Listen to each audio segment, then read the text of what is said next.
ಗುರವೇ ಸರ್ವಲೋಕಾನಾಂ ಭಿಷಜೇ ಭವರೋಗಿಣಾಂ ನಿಧಯೇ ಸರ್ವವಿದ್ಯಾನಾಂ ದಕ್ಷಿಣಾಮೂರ್ತಯೇ ನಮಃ. ಸಮಸ್ತ ವೀಕ್ಷಕರಿಗೆ ಅನಂತ ಅನಂತ ನಮಸ್ಕಾರಗಳು. ವೀಕ್ಷಕರೇ, ಶ್ರಾವಣ ಮಾಸದ ಕೊನೆಯ ಶ್ರಾವಣ ಸೋಮವಾರ 2ನೇ ತಾರೀಕು ಸೆಪ್ಟೆಂಬರು ಸೋಮವಾರ ಬಂದಿರತಕ್ಕಂತಹ ದಿವಸ ಅಮಾವಾಸ್ಯ ತಿಥಿ ಇದೆ.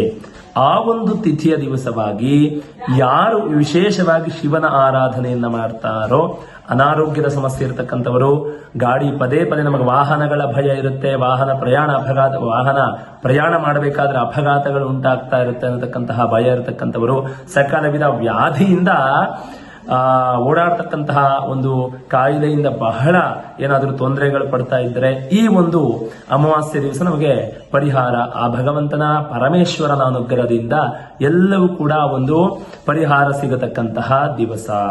ಹಾಗಿದ್ರೆ ಆ ಯಾವ ನಕ್ಷತ್ರದವರಿಗೆ, ಯಾವ ರಾಶಿಯವರಿಗೆ ಉತ್ತಮವಾಗಿರ್ತಕ್ಕಂತಹ ಫಲಗಳು ಸಿಗುತ್ತೆ ಅಂತ ವಿಚಾರ ಮಾಡಿದಾಗ ಆಶ್ಲೇಷ, ಮಘ ಮತ್ತೆ ವಿಶೇಷವಾದಂತಹ ನಕ್ಷತ್ರಗಳಲ್ಲಿ ನಮಗೆ ಫಲಗಳು ಪ್ರಾಪ್ತಿಯಾಗುತ್ತೆ. ಆಶ್ಲೇಷ ನಕ್ಷತ್ರ ಕರ್ಕಟಕ ರಾಶಿಯವರಿಗೆ, ಮಘ ನಕ್ಷತ್ರ ಸಿಂಹ ರಾಶಿಯವರಿಗೆ, ಹಾಗೆ ಪುಬ್ಬ ನಕ್ಷತ್ರ ಸಿಂಹ ರಾಶಿಯವರಿಗೆ, ಪೂರ್ವ ಫಾಲ್ಗುಣಿ ನಕ್ಷತ್ರ ಅಂತ ಹೇಳ್ತೀವಲ್ಲ, ಆ ಸಿಂಹ ರಾಶಿಯವರು ವಿಶೇಷವಾದಂತಹ ನಾಳೆ ಶಿವನಿಗೆ ಪೂಜೆಯನ್ನು ಸಲ್ಲಿಸೋದ್ರಿಂದ ಪಂಚಾಮೃತಾಭಿಷೇಕ, ರುದ್ರಾಭಿಷೇಕಗಳನ್ನ ಮಾಡಿ ಶಿವನಿಗೆ ತುಪ್ಪದ ದೀಪ, ಎಳ್ಳೆಣ್ಣೆಯ ದೀಪ, ಎಳ್ಳನ್ನ ದಾನ ಕೊಡೋದ್ರಿಂದ ನಿಮಗಿರತಕ್ಕಂತಹ ಮಹಾವ್ಯಾಧಿ ರೋಗಗಳು ನಿವಾರಣೆ ಆಗುತ್ತೆ.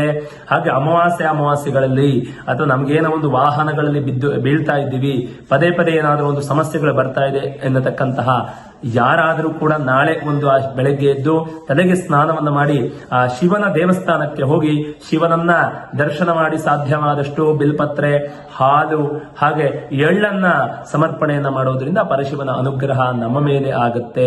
ಈ 3 ನಕ್ಷತ್ರದವರಿಗೆ ವಿಶೇಷವಾದಂತಹ ಒಂದು ತೊಂದರೆಗಳು ಅಂತ ಹೇಳ್ತೀವಿ, ಗಂಡಾಂತರ ಅಥವಾ ಒಂದು ಭಯ ಅಥವಾ ಒಂದು ರೋಗಗಳ ಭಯ ಅಥವಾ ವಾಹನಗಳ ಅಪಘಾತಗಳ ಭಯ ಅಂತ ಹೇಳ್ತೇವೆ. ಈ 3 ನಕ್ಷತ್ರದವರು ನಾಳೆಯ ದಿವಸ ಅಂದ್ರೆ ಸೋಮವಾರ ಅಮಾವಾಸ್ಯೆ ದಿವಸ ದೂರ ಪ್ರಯಾಣ ಏನಾದ್ರೂ ಇಟ್ಕೊಂಡಿದ್ರೆ ದೂರ ಪ್ರಯಾಣವನ್ನ ಇಟ್ಕೊಳ್ಳಕ್ಕೆ ಹೋಗಬೇಡಿ. ಹಾಗೆ ಈ 3 ನಕ್ಷತ್ರದವರು ಶುಭ ಕಾರ್ಯಗಳನ್ನು ಕೂಡ ಮಂಗಳವಾರದವರೆಗೆ 2ನೇ ತಾರೀಕು ಸೋಮವಾರ ಆಗಿರುತ್ತೆ, 3ನೇ ತಾರೀಕು ಮಂಗಳವಾರದವರೆಗೂ ಕೂಡ ಯಾವುದೇ ಒಂದು ಶುಭ ಕಾರ್ಯಗಳು, ಶುಭ ಪ್ರಯಾಣಗಳು, ಯಾವುದೇ ಒಂದು ಹೊಸದಾಗಿ ಪ್ರಾರಂಭ ಮಾಡತಕ್ಕಂಥದ್ದು, ವಾಹನ ಖರೀದಿ ಅಥವಾ ಬೇರೆಯವರ ವಾಹನ ನೀವೇನಾದ್ರು ತಗೊಂಡು ಓಡಿಸ್ತಾ ಇದ್ರೆ ದಯವಿಟ್ಟು ಆ ವಾಹನವನ್ನ ಈ 2 ದಿವಸಗಳ ಕಾಲ ಓಡಾಡ್ಸಕ್ಕೆ ಹೋಗಬೇಡಿ. ಅದರಿಂದ ಏನಾದರೂ ತೊಂದರೆಗಳು ನಿಮಗೆ ಬರತಕ್ಕಂತಹ ಸಂಭವ ಇರುತ್ತೆ, ಅಪಘಾತಗಳ ಭಯ ಇರುತ್ತೆ, ಮೃತ್ಯುಗಳ ಭಯ ಇರುತ್ತೆ.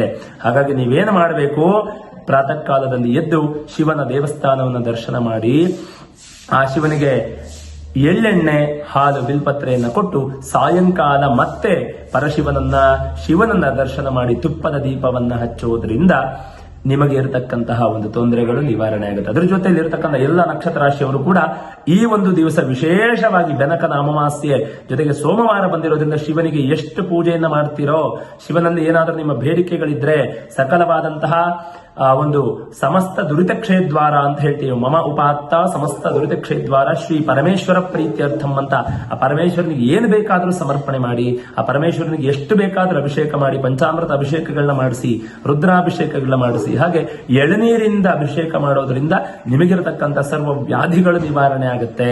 ಹಾಗಾಗಿ ಈ ಒಂದು ದಿವಸ ಎಲ್ಲರೂ ಕೂಡ ಹೆಚ್ಚಾಗಿ ಶಿವನ ದರ್ಶನವನ್ನ ಮಾಡಿ ನಮ್ಮ ಪಾಪಗಳನ್ನ ಕಳ್ಕೊಳ್ಳೋಣ. ಆ ಒಂದು ಸಾಂಬ ಪರಮೇಶ್ವರನ ದರ್ಶನವನ್ನ ಮಾಡಿ ನಮಗೆ ಇರತಕ್ಕಂತಹ ಒಂದು ಭಯವನ್ನ ನಿವಾರಣೆ ಮಾಡಿಕೊಳ್ಳೋಣ.